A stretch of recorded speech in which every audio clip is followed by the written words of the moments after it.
Hey everybody, today we're going to talk about separation anxiety. What is it and how can we overcome it? But first, are you new to my channel? Welcome! Make sure you are subscribed and have your notifications turned on because I release videos on Mondays and on Thursdays and I don't want you to miss out. But let's get into this topic. Separation anxiety is actually a disorder that's found in the DSM-5. In previous DSMs, this could only be diagnosed in children.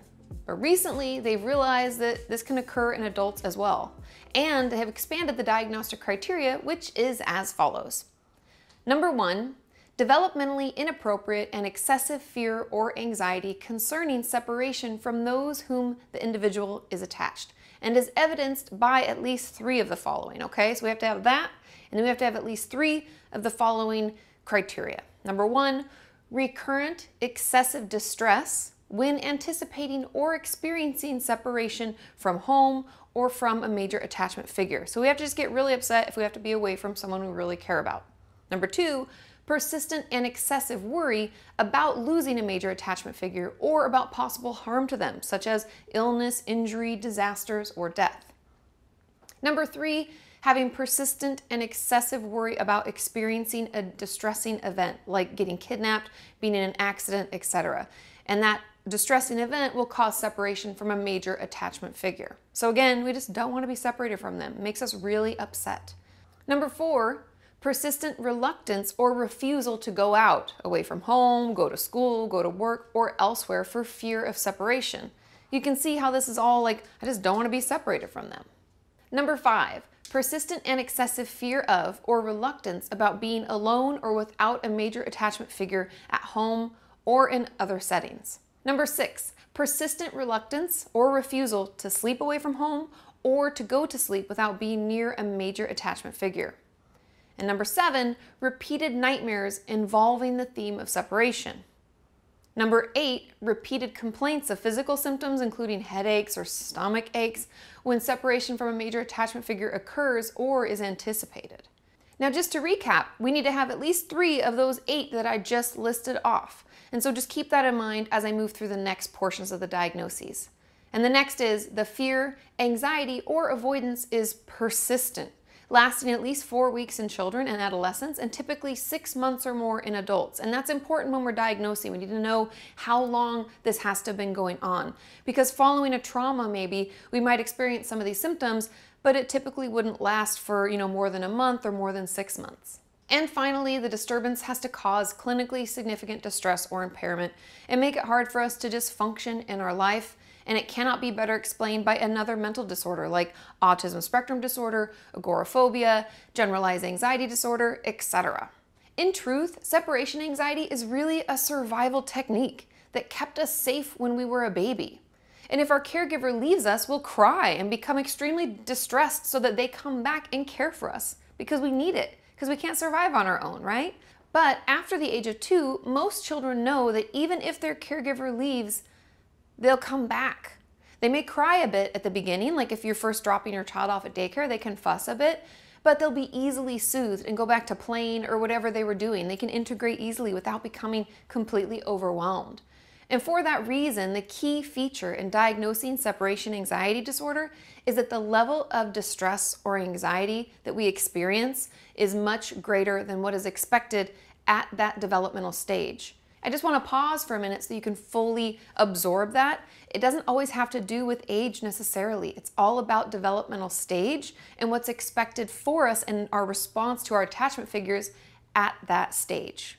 Children who struggle with this can cling to their attachment figures, unable to be soothed by anyone else, and even report feeling physically ill if they're separated from them. Adults with this disorder may be uncomfortable when traveling independently. They can experience nightmares about separating from attachment figures, or even be overly concerned with their children or spouse and continuously check up on them about their whereabouts and how they're doing. Also, I think it's important to note that separation anxiety disorder is often referred to as fear of abandonment in adults. And as far as I can read and research about it, these 2 terms were used to describe the same symptoms. Now, my guess is that we have these 2 terms because they used to think separation anxiety only happened in children. And so they had to come up with another term for the same symptoms in adults. But that's just my hypothesis. What do you think? While we don't know the exact cause of separation anxiety, we do know that children who have dealt with loss, like death of a loved one or a pet, change of schools, divorce, etc., are at a higher risk for developing it. We also know that overprotective or anxious parenting can lead children to developing separation anxiety disorder as well. But other than that, there needs to be a lot more research done because they're still looking into genetics and they're not completely sure which ones cause what. But the good news is that there are treatment options to look into.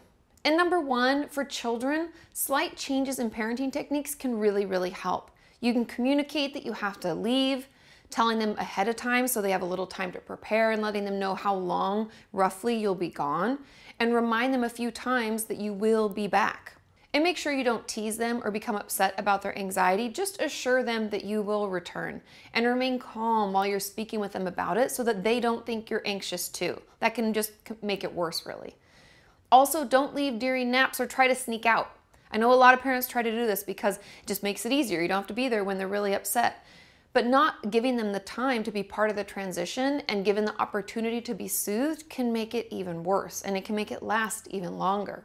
You can also practice short separations, like walking to the corner to drop some mail off and coming back, or even just leaving the room for a bit, only to reappear a few seconds later. And this can really help young children understand that separation, just because we don't see someone, is temporary and there's nothing to be scared of because they will come back. For adolescents or adults, psychotherapy helps so much. Talk therapy can help us uncover where this fear or anxiety comes from and what triggers it. Once we know what triggers it, then we can try out our new techniques to self-soothe or distract when we need to. Since this can be caused by loss, grief counseling or even trauma therapy like EMDR, somatic experiencing, attachment-based therapies, etc., they can help a lot too. And third, medication like SSRIs or SNRIs have been shown to help as well, because if you remember, this is an anxiety disorder, and antidepressants are known to relieve anxious symptoms. So please speak to your doctor if this is something that you're interested in. I know doing hard work like this can be overwhelming and often upsetting, but trust me, if we find the right therapist to work with, it can and will get better. This video has been brought to you by the Kenyans on Patreon. If you would like to support the creation of these mental health videos, click the link in the description and check it out. And please share this video too. You never know who it could help. And last, did I leave anything out? Treatment options or symptoms that you wish I'd mentioned? What's been your experience with this? Let us know in those comments down below, and I will see you next time. Bye.